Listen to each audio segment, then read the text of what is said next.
What's the worst thing a first date said to you that instantly raised a red flag?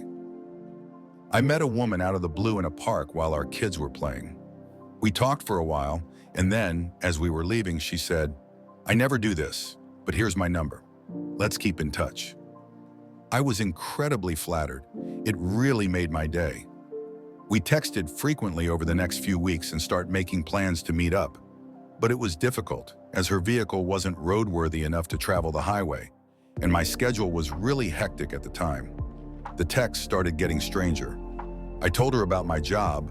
I worked in an analytical lab at the time, and she began filling me in on her fantasy, that I'm her sexy scientist and she wants me to build a time machine to travel to the Middle Ages, where she is working as a bar wench.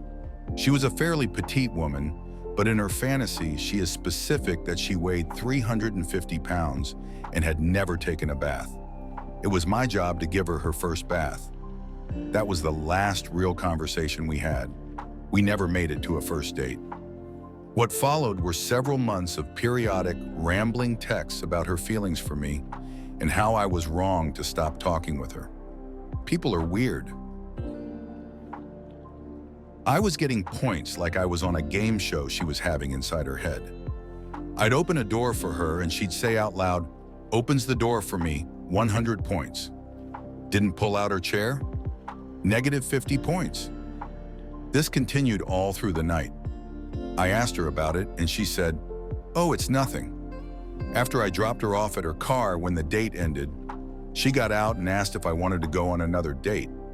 I just laughed, rolled up the window, and drove off. I decided to give this nerdy guy a chance. He was a high school teacher, and he wouldn't stop talking about his students having a crush on him. I understand that's a common thing. I too was once a high school girl, but he obsessively talked about it to the point where I became concerned he would try something. I blocked him on the drive home and sent a picture of him to my friend, saying he'll make the news one day. It also didn't help that he looked like Mr. Crocker from the Fairly Odd Parents. A while ago, I dated a lawyer who told me she had a relationship with a married colleague while knowing about it. They still worked together, but it ended because he tried to fix things with his wife as they were expecting their second kid. She still loved him, but she is trying to get over him. I wish she told me that sooner, but the ex conversations don't really happen in the first minutes either. She was also a close friend of a guy who I knew was pretty moral and genuinely nice, so I never expected something this bad.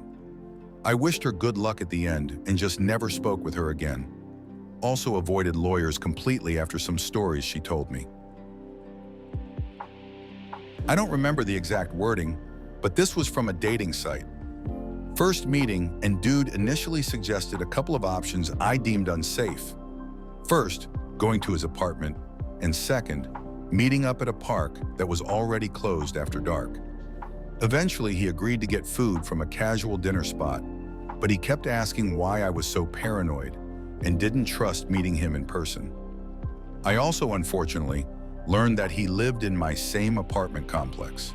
I took a different route home so he wouldn't see which building I went into. My blind date, an adult male in his early 40s, said, and I quote, "I am a very passionate person and totally dedicated to family. If my future wife ever left me and took the kids, I wouldn't be able to handle it. I would? I don't know. I'd absolutely kill her and myself. Just hunt her down and shoot her, then shoot myself right there.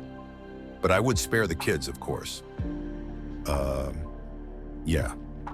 I politely finished the date and decided to never talk to him again. Even if he was exaggerating, who says that on a first date? Or ever. It's not something you joke about. At best, it showed he had terrible judgment. At worst, it was true, or both, and I was not interested in finding out which. The elderly auntie and the couple who are his best friends, who set us up, were upset with me for kind of ghosting him, but they held him in such high regard that my explanation would surely fall on deaf ears, and they would tell me I was being dramatic.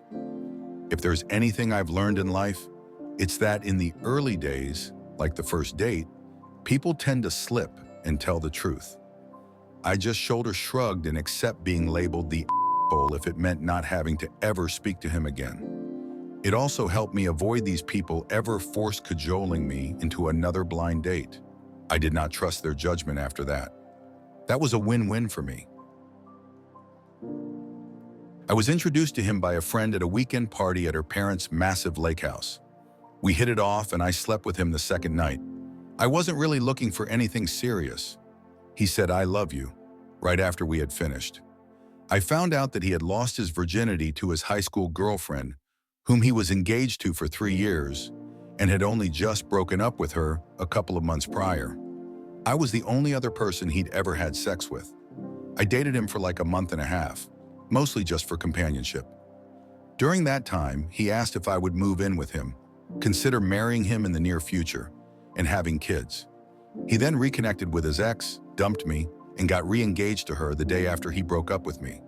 As far as I know, they're still together after 13 years.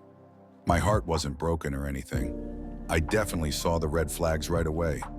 It was just some fun that turned really weird, and I'm glad nothing serious ever came of it, like getting pregnant.